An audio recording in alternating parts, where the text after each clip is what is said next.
All right, so I apologize. There wasn't a tractor story this week. It got rescheduled, and I maybe could have tried to do it at a different time, but it's been a wild week here. Obviously, a holiday in there, but we had some family stuff come up. So it's been a crazy, hectic week. So I'm going to show you guys some tiling, which is what I do besides farm. Show you some more cattle preparations, and we're going to show you some of the heifers, the young heifers we're getting. I'll show them to you. And there's some neat old equipment. I got another piece of equipment we needed for the livestock. Going to be putting a loader back on my 856. I'll show you that. And tomorrow I'm going to go shoot a video of a retirement auction that's got some really cool Deere stuff on it. Some a 4440 and 4640 that are nice, but a 7920 that's a one owner with about 1,000 hours on it. So looking forward to that. A 9530 that's really nice, a 9520 that's really nice tomorrow. So we'll have some cool stuff that I'll put up tomorrow afternoon or evening. But yeah, this video is it. I'll show you guys my tile plow, and you can see how long it takes to. I'll see if I can time lapse that video, because trying to get the old plow started when it's pretty cold out is interesting. Between glow plugging and cranking, it does start. And then cattle preparations and putting equipment away for the year. Winter has hit us quickly. It is cold. It was really cold. So I apologize again. Like I said, we had to reschedule this video, and then with this week, it's just been a tough week for our family here. So next week there'll be a tractor story I'm planning on. But this video, and maybe we'll wait. I mean, this auction video I'm going to do tomorrow should be pretty exciting. They got some really cool stuff. Even a couple of trucks that I think are pretty neat. Mid-90s Freightliners. Boy, they make good farm trucks. So anyways, yeah, this will be, I think you guys will enjoy this video. I apologize, though, it wasn't a tractor story, and I did promise you guys one. So call me, I guess I'm like a politician at this point, but anyways, thanks a lot for your patience. We'll definitely get some good tractor content out there. So this is my Wolf, old Wolf tile plow. I'm doing some tiling. It's about 23 degrees out. So as soon as it gets down, below the, I don't know, even under 50 degrees, it just needs a little help starting. It's a 24 volt starting system, 12 volt operating system. So putting in a little bit of tile, this is what I do besides farm. Yeah, I don't know if I can get fancy enough. I gotta go plug it good, and maybe I can set my phone up and you guys can see this. It is a smoky old cat. It is a 3306 cat pre-combustion chamber. So maybe I can set my phone up and we'll see what happens.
So one thing this week, we got things put away for the winter. The combine I normally air pressure clean, and it did not get put away, or did not get air pressure clean. We just kind of brushed it off.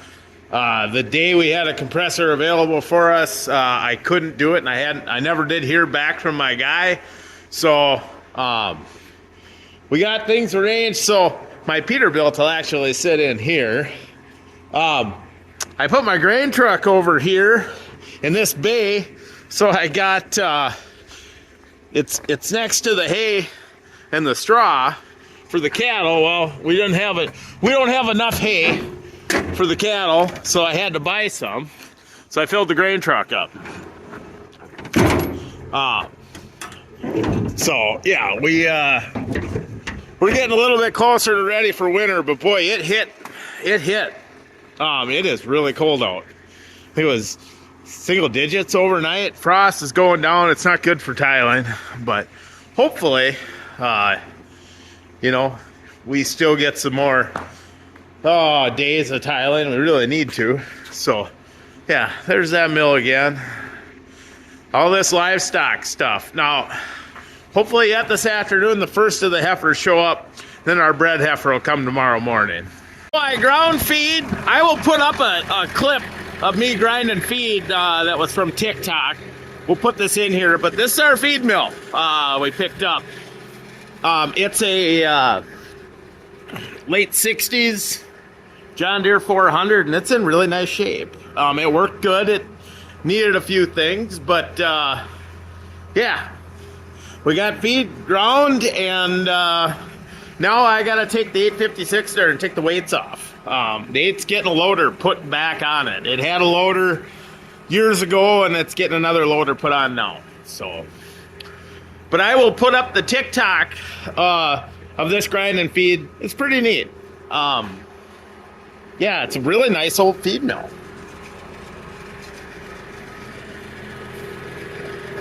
So it is neat to see lights on in the barn and to have a ceiling in here again. Obviously a little wavy just because those rafters, we fixed them. They aren't square in spots, but it'll work good. Got grates for the cattle to get through here. So until we get those heifers kind of tamed down, we're going to keep them in tie stalls. I put gates there so they wouldn't get under a divider. But the big heifer should go on the end. The two small ones will go here. And I know it's only 3, but cattle are really expensive. I don't want to overpay right now. And then out this door, I got them a yard once they get kind of settled in. Yeah, we gave them a spot out here they can get outside, but probably put them in at night. So yeah, here's the barn. We'll show you guys the Hereford heifers, and maybe I'll add a clip next week of them all here. All right, so there's one of the heifers. They just got weaned and vaccinated, so they're separated out, the two. So there's the one, and the other one is, she's over here somewhere. Yeah, in with all these Holsteins. Oh, there she is. Yeah. So, and then the other one we're getting is black. She's an Angus cross, but she's from a different farm. But yeah, there they are. I got to figure out how to get the brackets on here, and I love the weight bracket on the front with the suitcase weights, but poor old 8. I promised it was gonna kind of retire, but well, no, it's not. The dual 3100 loader I picked up for my 856. I had a 310 dual on there years ago. I'll show you guys a picture of it. And a 310 is not a quick attach. This is a quick attach. I bought it off of a 756. So it looks like a really nice loader. Like I said, it's quick attach. So now I got to get the brackets mounted. on the 856, so that's in the shop. And, oh yeah, I still, so the 856 only has one remote. This one was plumbed for 2 remotes, but I do have a valve that I took off of the old loader when I junked it. Here is the 856 with a loader on it, and that's with my mom and with my dad. That was right after I bought the tractor, so this would have been September, August of 2000.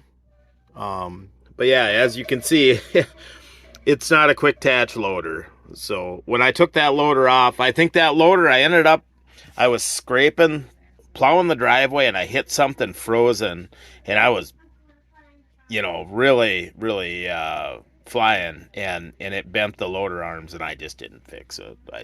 I scrapped it.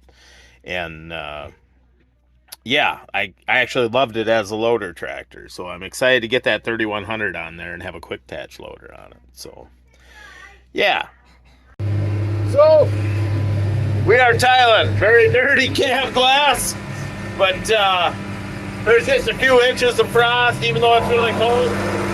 There's the old cat. So the tile plow is actually a Wolf tile plow, but it's a Cat 3306.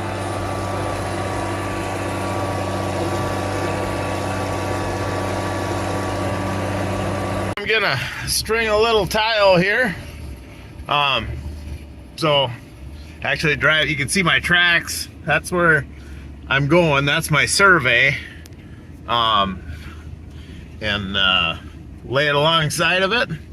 And there is a trick to doing this. Like, as your roll gets smaller, you need to be closer. When it's full, further away. You don't want to come off real fast. You don't want to come off too slow. Yeah. Just like everything. You kind of got to know, you kind of got to know what you're doing. And the only way you learn what to do is by doing it, screw it up. So, oh, it's rough.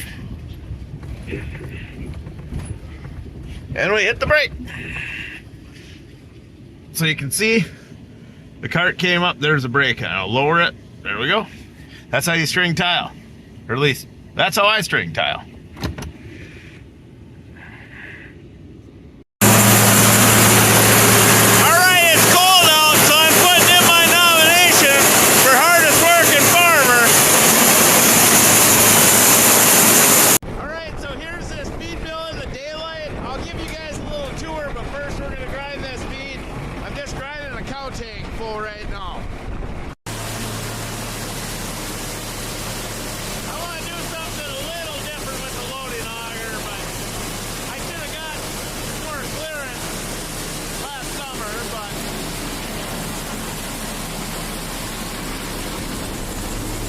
I gotta add the pellet.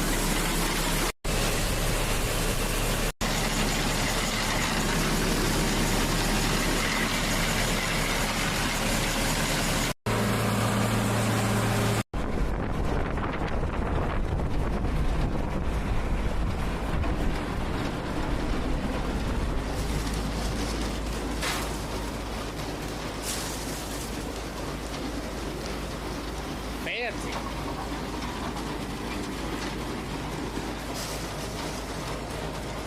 We got lights on this side.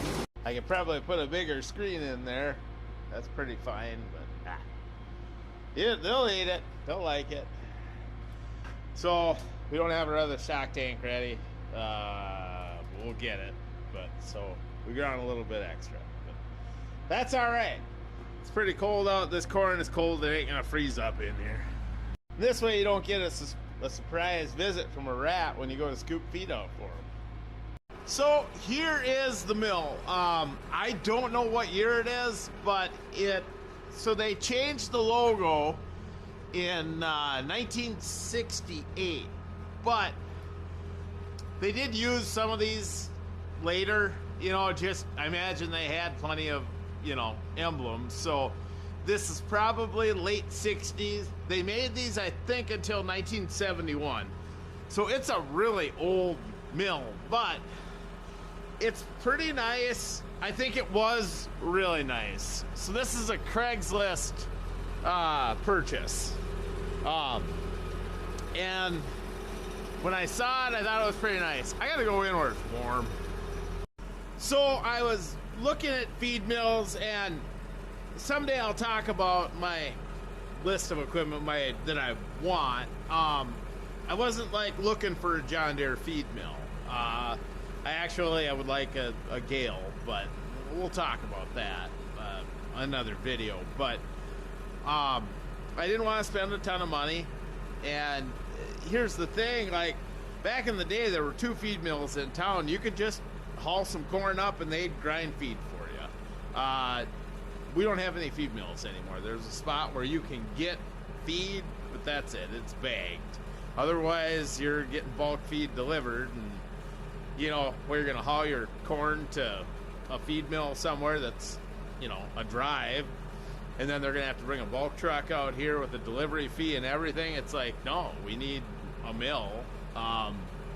And I was looking on Marketplace, and I actually found a New Holland that I really liked on auction time, and I was bidding on it. It was down northern Illinois, and it ended up bringing, I think, with buyer's fee, $1,240, something like that. It was an old New Holland. It was a 351, and it was so old it had block lettering. So it'd be the same age probably as this one. And I was checking Craigslist while I was bidding on that one. And in Craigslist, you gotta type in just the right stuff or nothing will come up. And I think I did grinder, mixer, feed mill. And then this one came up or something. And I called the guy about it, and the pictures looked really nice. And the guy's like, yeah, I bought it this summer. I was gonna get cattle, and then I didn't. And so it's just been sitting out, and I went sitting out. And he's like, yeah, but I mean, it hasn't rained. Like, we did have a really dry fall until, you know, a month ago. And then it started to rain. It rained quite a bit. And I'm like, oh, man. I'm like, that's not good. You get water in there, and these things rust. And, you know, and it was really nice looking in the pictures. It had been for sale for a while, and he lowered the price, but nobody looks on Craigslist. So I'm like, wow, gosh, you know, I don't know if I want to pay you what you're asking. And I hit him a lot lower, and we kind of met in the middle, and he assured me that it wasn't all full of water and it wasn't wet. So I sent my dad up with my gooseneck, who was, thanks to my dad for running all over picking up this equipment for me. And it gets back here, and the other thing was, in one of the pictures, the hopper for adding supplements or your protein, mineral and stuff, there was corn in there. I'm like, why would they run corn in there? Wouldn't you want to run it through the hammer mill? Well, the loading auger, the linkage was broke, and it needed some stuff. It needed some stuff. And I'm like, I didn't realize that. I should have figured it out when I saw that picture that something was up. But it wasn't a lot of work. It wasn't a huge, you know, issue, but it was something. But anyways, Dad gets back with it. I see that linkage is broke, so they weren't using the loading auger. The screens were out of it, which luckily the screens came with, and that was fine. So at first I was like, oh no. But the whole thing was full of ice. It had all kinds of water in there. So water ran down into the hammer mill, filled the tube. And it means the tube was in good shape because it held water, but yeah, it was all full of ice. And so I had to thaw this out in the shop and get it going, and then it was full of junk, and run that corn through it to clean it. And now that seems all right. It worked really good. I'm kind of happy, but it still looks good for a mill that's probably 60 years old. But I think before that guy left it sit outside, it doesn't take long with a feed mill to wreck them from water. Like they're full of dust and mineral, and they rust, but it still looks pretty good. So I guess I'm pretty happy with it. So yeah, I thought you guys would enjoy this. And like I said, we'll do videos this winter about the equipment I want, which I did buy some of the stuff I really wanted, but there's a few things that I still want to get for the cattle, and some stuff I would switch. But yeah, pretty neat feed mill. Well, you guys have a good one.